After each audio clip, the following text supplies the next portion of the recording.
So I come from a centered place. I come from a focused place. I come from compassion. It's just my nature. I come from a willingness to understand and to be understood. Right. And I come from wanting to connect. I mean, the secret of that show for 25 years is that people could see themselves in me. All over the world, they could see themselves in me. And even as I became more and more financially successful, which was a big surprise to me, I was like, oh my God, this is so exciting. You mean you got more than that 30,000? I got more than 30,000 by the time I was 30. But what I realized is through the whole process, because I'm grounded in my own self, that although I could have more shoes, my feet stayed on the ground, although I was wearing better shoes. These are kind of cute today too. So I could keep my feet on the ground even though I could get more shoes. And I could understand that it really was because I was grounded. I've done was doing and continue to this day to do the consciousness work. I work at staying awake. And being awakened is just another word for spirituality, but spirituality throws people off and they think you mean religion. When I was hiring people for my company for looking for presidents, when people would come in, I'd say, tell me, what is your spiritual practice? And literally would throw, people would go, I'm not religious. Or I said, I didn't ask you about your religion. I asked you what's your spiritual practice. What do you do to take care of yourself? What do you do to keep yourself centered? What do you do to the, and one woman started crying, that's not the person. So that's a sign. That's a sign.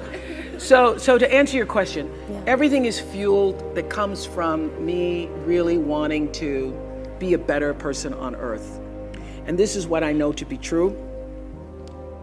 The reason why the show worked is because I understood that audience, my viewers, the people who watched us every day and would come and just like you all did, get tickets, and they would come with their family. You all just came across campus, but that's good too.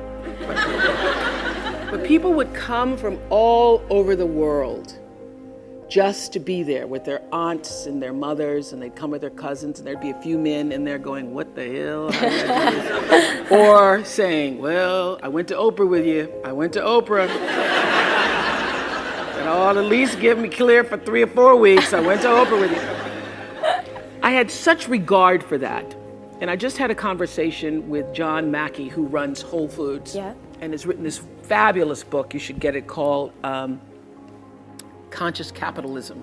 And he was talking about how the investment in the stakeholders, the people who you are serving, that connection between the people who you're trying to serve and sell to, is equally as important as the people who you're buying from, equally as important as the people who are, supporting you financially, as your stockholders if you are, a public company. So I always understood that there really was no difference between me and the audience. At times I might have had better shoes, but at the core of what really matters, that we are the same. And you know how I know that? Because all of us are seeking the same thing. You're here at this fabulous school, and we'll go out into the world and each pursue based upon what you believe your talents are, what your skills are, maybe your gifts are, but you're seeking the same thing. Everybody wants to fulfill the highest, truest expression of yourself as a human being. That's what you're looking for. Remember when I started the school and I said to my beloved friend, Maya Angelou, I said, Maya, I'm just so proud that I was able to create this school. And I said, this is going to be my greatest legacy. And Maya said to me, you have no idea. Right. You have no idea what your legacy will be, she said to me, because your legacy is every life you've touched. And that shifted the way I saw legacy or what you leave behind or what you do. because Maya was explaining to me that, over all the years of watching your show, everybody who decided that they were going to go back to school or lose weight or no longer hit their children or get out of a bad marriage, all of those people who have seen and experienced your voice, and the same thing with everybody here. You have no idea what your legacy will be. Your legacy is every life that you've touched. And we like to think of it, I know you have done amazing things with your philanthropy. We like to think that these great philanthropic moments are the ones that leave the impact or will make the huge difference in the world. But it's really what you do every day. It's how you use your life to be a light to somebody else's, and it's how you use your work as an expression of your own art, whatever that is. That I can be a source of some inspiration. I'm going to address my remarks to anybody who's ever felt inferior or felt disadvantaged, felt screwed by life. My career began unexpectedly. As you heard this morning, I was in the Miss Fire Prevention contest. That was when I was 16 years old in Nashville, Tennessee, and you had the requirement of having to have red hair in order to win up until the year that I entered. So they were doing the question and answer period because I knew I wasn't going to win in the swimsuit competition. So during the question and answer period, the question came, "Why, young lady, what would you like to be when you grow up?" And by the time they got to me, all the good answers were gone. So I had seen Barbara Walters on the Today Show that morning, so I answered, "I would like to be a journalist. I would like to tell other people's stories in a way that makes a difference in their lives and the world." Well, I was on television by the time I was 19 years old. And in 1986, I launched my own television show with a relentless determination to succeed. At first, I was nervous about the competition, and then I became my own competition, raising the bar every year, pushing myself as hard as I knew. Sound familiar to anybody here? Eventually, we did make it to the top. And we stayed there for 25 years. The Oprah Winfrey Show was #1 in our time slot for 21 years. And I have to tell you, I became pretty comfortable with that level of success. But a few years ago, I decided, as you will at some point, that it was time to recalculate, find new territory, break new ground. So I ended the show and launched OWN, the Oprah Winfrey Network. The initials just worked out for me. So 1 year later, after launching OWN, nearly every media outlet had proclaimed that my new venture was a flop. Not just a flop, but a big, bold flop, they call it. I can still remember the day I opened up USA Today and read the headline, "Oprah not quite standing on her own." When you're down there in the hole, it looks like failure. So this past year, I had to spoon feed those words to myself. And when you're down in the hole, when that moment comes, it's really okay to feel bad for a little while. Give yourself time to mourn what you think you may have lost.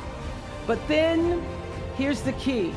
Learn from every mistake, because every experience, encounter, and particularly your mistakes are there to teach you and force you into being more of who you are.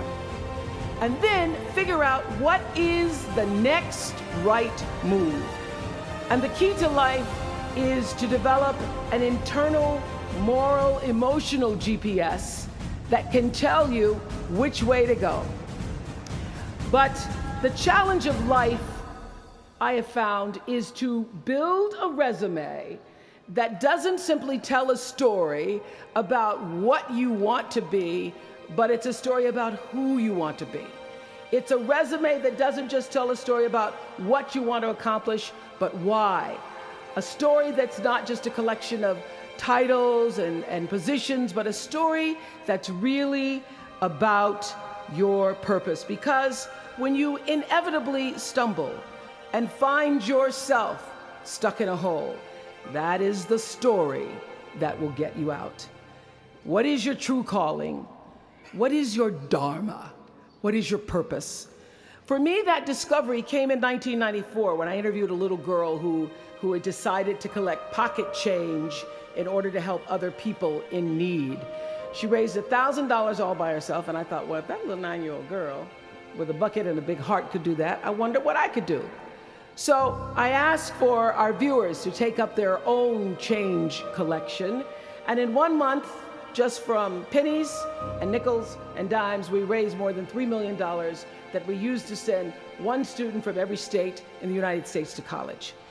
That was the beginning of the Angel Network. And so what I did was I simply asked our viewers, do what you can wherever you are, from wherever you sit in life. Give me your time or your talent, your money if you have it, and they did. Extend yourself in kindness to other human beings wherever you can. And together we built 55 schools in 12 different countries and restored nearly 300 homes that were devastated by Hurricanes Rita and Katrina.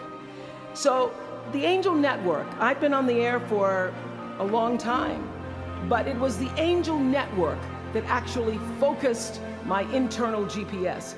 It helped me to decide that I wasn't just going to be on TV every day, but that the goal of my shows, my interviews, my business, my philanthropy, all of it, whatever ventures I might pursue, would be to make clear that what unites us is ultimately far more redeeming and compelling than anything that separates me.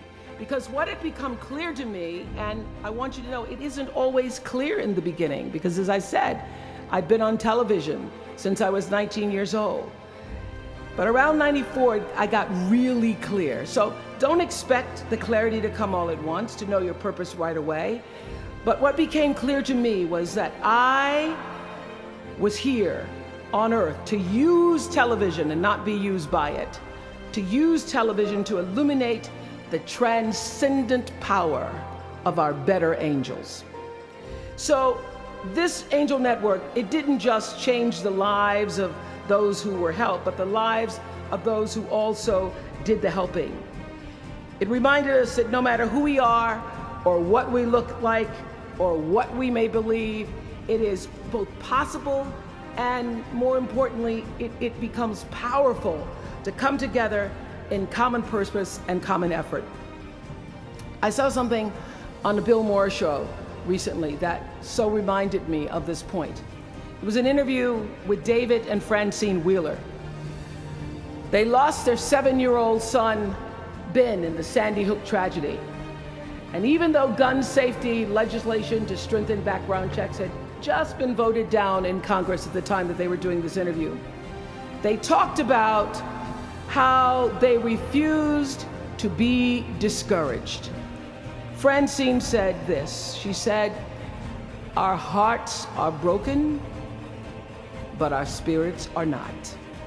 I'm going to tell them what it's like to find a conversation about change that is love, and I'm going to do that without fighting them." And then her husband David added this: "You simply cannot demonize or vilify someone who doesn't agree with you, because the minute you do that, your discussion is over, and we cannot do that any longer. The problem is too enormous. There has to be some way that this darkness can be banished with light."